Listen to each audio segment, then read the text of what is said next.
मेरी प्यारी बहनों नमस्कार। आज मैं आपको मंगसिर में एकादशी माता उत्पन्न हुई थी, तो इस एकादशी का नाम उत्पन्न एकादशी है। जो भी बहन या भाई एकादशी शुरू करना चाहते हैं तो मंगसिर के महीने से शुरू करें, इस एकादशी से शुरू करें जिसका नाम है उत्पन्न एकादशी। बोल एकादशी माता की जय। इसमें मातम जरूर सुने।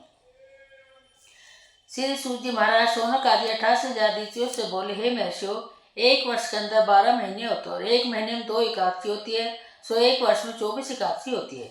जिस वर्ष लोन पड़ता है उस वर्ष 2 एकादशी बढ़ जाती है। इस तरह कुल 26 एकादशी होती है। उत्पन्ना एकादशी मोक्षदा, मोक्ष प्रदान करने वाली, सफला पुत्रदा, पुत्र देने वाली, सर्तिला जया विजया, आमल की पाप मोचनी, पापों को नष्ट करने वाली, कामदा बरुतनी, मोहिनी, अपरा, निर्जला, योगनी, देवसैनी, कामदा, पुत्रदा, परिवर्तनी, इंद्र, पापाकुंसा, रमा और देव उठानी एकादशी की दोनों एकादशियों का नाम क्रम अनुसार पद्मिनी और परमा एकादशी है। ये सब एकादशी यथा नाम तथा गुण वाली है। इन एकादशियों के नाम तथा गुण उनके व्रत कथा सुनने से मालूम होंगे। जो मनुष्य इन एकादशियों के व्रत से शास्त्र अनुसार करते हैं उन्हें उसी के फल की प्राप्ति होती है। नैमिषारण्य क्षेत्र में श्री सूत जी ब्राह्मणों से बोले, हे ब्राह्मणों, विधि सहित इस एकादशी महात्म को भगवान श्री कृष्ण ने कहा था। प्रेमी जन ही इस व्रत की उत्पत्ति को प्रेम पूर्वक सुनते हैं और इस लोक में अनेक सुखों को भोगकर अंत में विष्णु पद को प्राप्त होते हैं। श्री सूत जी बोले, ब्राह्मणों, सबसे पहले इस एकादशी महात्म को भगवान श्री कृष्ण ने अर्जुन से कहा था। उसी के अनुसार मैं आपको कहता हूँ। अर्जुन ने कहा, हे जनार्दन, इस एकादशी का व्रत महात्म क्या है? इस व्रत के करने से क्या पुण्य मिलता है और इसकी क्या विधि है, सो आप मुझसे कहिए। ऐसा सुनकर श्री भगवान ने कहा, अर्जुन, सबसे पहले हेमंत ऋतु के मंगसिर महीने में कृष्ण पक्ष एकादशी का व्रत करना चाहिए। 10वीं को शाम को दातुन करना चाहिए और रात को भोजन नहीं करना चाहिए। एकादशी को सुबह संकल्प नियम के अनुसार कार्य करना चाहिए। दोपहर में संकल्प पूर्वक नदी, सरोवर, बावड़ी, कुआं आदि में से किसी में स्नान करना चाहिए। स्नान करने से पहले शरीर पर मिट्टी का चंदन लगाना चाहिए। चंदन लगाने का मंत्र बोलना चाहिए। व्रत करने वालों को स्नान करने के पश्चात पाप, चोरी, पाखंडी, दूसरे को बुराई करने वाला, पर स्त्री गम करने वाला, दुराचारी, दूसरे के धन को चुराने वाला, मंदिरों में चोरी करने वाला, इन सब मनुष्यों से बात नहीं करनी चाहिए। यदि अनजाने में इनसे बात हो जाए तो इस पाप को दूर करने के लिए सूर्य नारायण के दर्शन करने चाहिए। स्नान के बाद धूप दीप नैवेद्य से भगवान का पूजन करना चाहिए। रात को दीप दान करना चाहिए। ये सब सत्कर्म भक्ति पूर्वक करने चाहिए। इस रात को नींद और स्त्री प्रसंग को त्याग देना चाहिए। एकादशी के दिन तथा रात्रि को भोजन, सत्संग आदि कर्मों में व्यतीत करनी चाहिए। उस दिन श्रद्धापूर्वक ब्राह्मणों को दक्षिणा देनी चाहिए और उनसे अपनी गलतियों की क्षमा मांगनी चाहिए। धार्मिक जनों को शुक्ल और कृष्ण पक्ष की दोनों एकादशी को एक साथ समझना चाहिए। उन्हें भेद मानना उचित नहीं है। ऊपर लिखी विधि के अनुसार जो मनुष्य एकादशी का व्रत करते हैं उनको शंख द्वार, तीर्थ में स्नान करने या दर्शन करने से जो पुण्य मिलता है वह एकादशी व्रत के पुण्य से 16 भाग के बराबर भी नहीं है। व्यतीत योग में, संक्रांति में, चंद्र सूर्य ग्रहण में दान देने से और कुरुक्षेत्र में स्नान करने से जो पुण्य प्राप्त होता है वही पुण्य मनुष्यों को एकादशी के व्रत करने से मिलता है। अश्वमेध करने से जो पुण्य प्राप्त होता है वही उससे 100 गुना पुण्य एकादशी का उपवास करने से मिलता है। 1000 तपस्वियों को 60 वर्ष तक भोजन कराने से फल जो मिलता है वह फल इस एकादशी का व्रत करने से प्राप्त होता है। जो पुण्य वेद पाठी ब्राह्मण को 1000 गोदान करने से मिलता है उसे 10 गुना अधिक पुण्य एकादशी का व्रत करने से मिलता है। 10 शेष ब्राह्मणों को भोजन करने से जो पाप मिलता है वह एकादशी पुण्य के 10वें भाग के बराबर होता है। 10 उत्तम ब्राह्मणों को भोजन कराने से जो पुण्य मिलता है उतना ही पुण्य एक ब्रह्मचारी को भोजन कराने से होता है। इस पुण्य से 1000 गुना पुण्य कन्या और भूमिदान करने से प्राप्त होता है। कन्या और भूमिदान के पुण्य से 10 गुना पुण्य विद्या दान करने से और भूखों को भोजन देने से होता है। अन्नदान के बराबर संसार में दूसरा कोई पुण्य नहीं है। इस दान में सर्वज्ञ पितृ तृप्त हो जाते हैं। इस दान का महात्म देवता भी वर्णन कर सकते। निर्जला व्रत करने का आधा फल एक बार भोजन करने वाले के बराबर होता है। उपरोक्त कोई सा व्रत एक व्रत जरूर करना चाहिए। एकादशी का व्रत करने पर ही यज्ञ, दान, तप आदि मिलते हैं। यज्ञ, तप आदि मिलते हैं, अन्यथा नहीं। अतः एकादशी का व्रत अवश्य करना चाहिए। इस व्रत में शंख में जल नहीं पीना चाहिए। मछली, सुअर तथा अन्न एकादशी के व्रत में वर्जित है। एकादशी व्रत का फल 1000 योगों से भी अधिक होता है। ऐसा सुनकर अर्जुन ने कहा, "हे भगवान, आपने इस एकादशी के पुण्य को अनेक तीर्थों के पुण्य से श्रेष्ठ तथा पवित्र क्यों बताया? सो सब कहिए। भगवान बोले, हे अर्जुन, सतयुग में एक महाभयंकर मूर नाम दैत्य था। उस मूर दैत्य से सभी देवता अत्यंत भयभीत रहते थे। दैत्य ने इंद्र आदि देवताओं को जीत उनके स्थान से गिरा दिया। तब देवेंद्र ने महेंद्र से प्रार्थना की, हे शिव शंकर, हम इस समय मूर दैत्य के अत्याचारों से मृत्यु लोक में अपना जीवन व्यतीत कर रहे हैं। कृपा कर इस दुख से छूटने का उपाय बताइए। महादेव जी बोले, हे देवेंद्र, आप श्री विष्णु भगवान के पास जाइए। इंद्र तथा अन्य देवता क्षीर सागर में जहाँ पर श्री विष्णु भगवान सैया पर शयन कर रहे थे वहाँ गए और देवता से इंद्र ने उनकी इस प्रकार स्तुति की, हे देवताओं के देवता और देवताओं के देवताओं द्वारा स्तुति करने योग्य आपको बारंबार प्रणाम है। हे दैत्यों के महासंहारक, हे मधुसूदन, आप हमारी रक्षा करें। हे जगन्नाथ, समझ दैत्यों से भयभीत होकर हम आपकी शरण में आए हैं। आप इस संसार के कारक और करता है, सबके माता पिता है, जगत की उत्पत्ति पालन और संहार करता है तथा देवता को सहायता करने वाले और शांति प्रदान करने वाले हैं।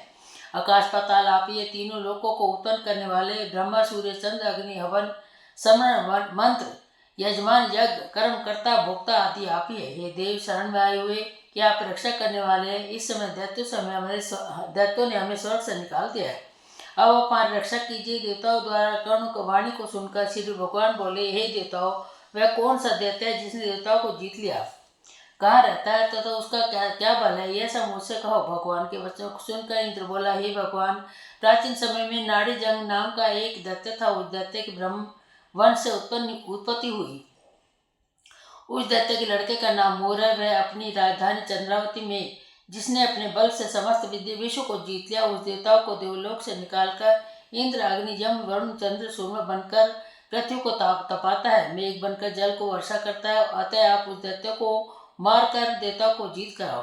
इंद्र के वचन सुनकर विष्णु भगवान बोले, हे देवताओं, मैं तुम्हारे शत्रुओं का शीघ्र ही संहार करूंगा। अब सब चंद्रावती नगरी को जाइए।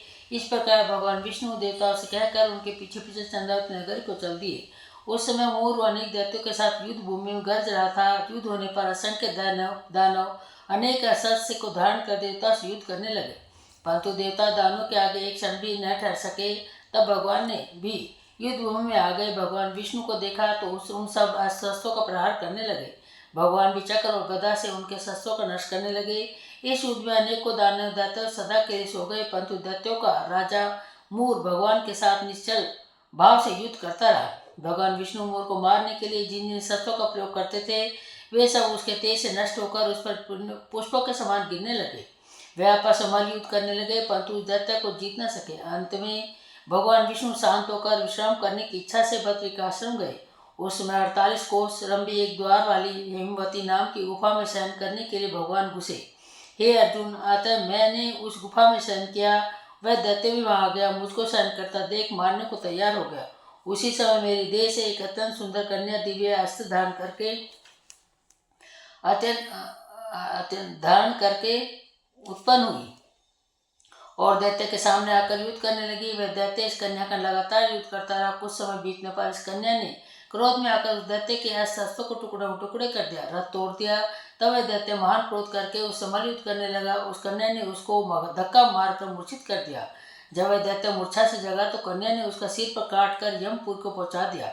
अन्य समझ दानव भी ऐसा देखकर पाताल लोक को गए। अब भगवान विष्णु को निंद्रा टूटी तो उस दैत्य को मरा देखकर अत्यंत आश्चर्य करने लगे और विचार करने लगे, इस दैत्य को किसने मारा? और कन्या भगवान के हाथ जोड़कर बोली, हे भगवान, यह दैत्य आपको मारने को तैयार था, तब मैंने आपके शरीर से उत्पन्न होकर इसका वध किया है। इस पर भगवान बोले, हे कन्या, तूने इसको मारा है, अतः मैं तेरे ऊपर प्रसन्न हूँ। तूने तीनों लोकों के देवताओं को सुखी किया है, इसलिए तू अपनी इच्छा अनुसार वरदान मांग। कन्या बोली, हे भगवान, मुझे ये वरदान दीजिए कि जो मेरा व्रत करे उसके समस्त पाप नष्ट हो और अंत में स्वर्ग हो जाए। मेरे व्रत का आधा फल रात्रि को मिले और उसे आधा फल एक समय भोजन करने वाले को मिले। जो मनुष्य भक्ति पूर्वक मेरे व्रत को करे वह निश्चय ही आपके लोक को प्राप्त करे। कृपया मुझे ऐसा वरदान दीजिए, जो मनुष्य मेरे दिन तथा रात्रि को एक बार भोजन करे वे धन धान्य से भरपूर रहे।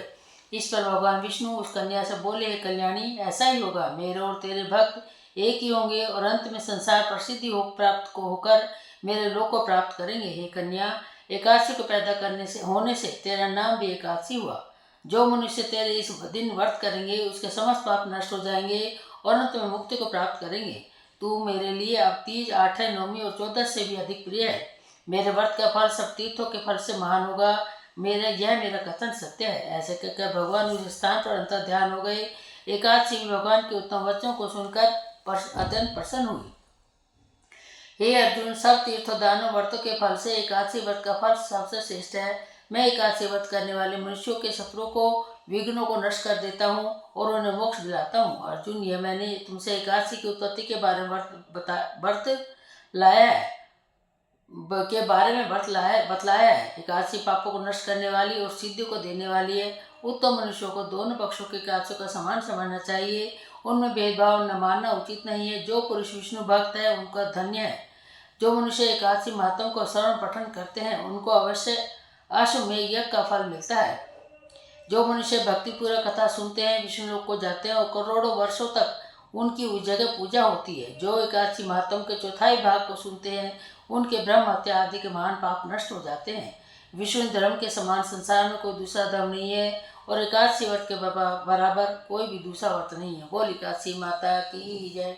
श्रीमन नारायण नारायण नारायण भजो नारायण नारायण नारायण। बोल एकादशी माता की जय।